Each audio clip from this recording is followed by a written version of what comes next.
તાપી જિલ્લાની 188 બેઠક પર લોકશાહીના મહાપર્વમાં મતદારોનો ઉત્સાહભેર ભાગીદારી.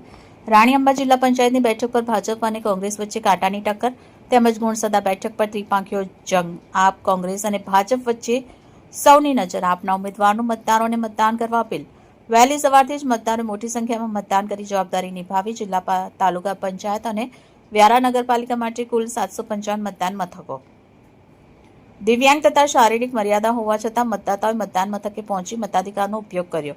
તાપી જિલ્લામાં સ્થાનિક સ્વરાજ્યની સંસ્થાઓની સામાન્ય ચૂંટણી 2026 માટે 26મી એપ્રિલે વહેલી સવારથી મતદાનનો પ્રારંભ થયો.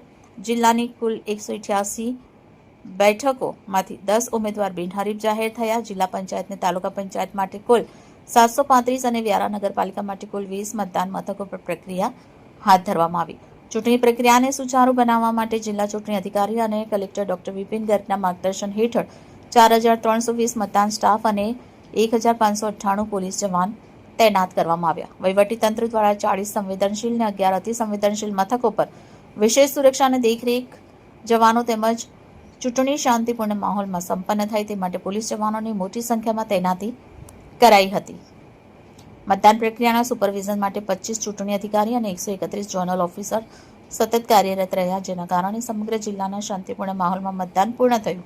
મતદાનમાં યુવાન, મહિલા અને વયોવૃદ્ધ મતદારમાં અનેરો થનગનાટ જોવા મળ્યો. પ્રથમ વખત મતાધિકારનો ઉપયોગ કરતા યુવાનમાં ગર્વની લાગણી જોવા મળી, તો બીજી તરફ અનેક વડીલ અને દિવ્યાંગોએ શારીરિક મર્યાદા હોવા છતાં મતદાન મથકે પહોંચી મતાધિકારનો ઉપયોગ કર્યો હતો.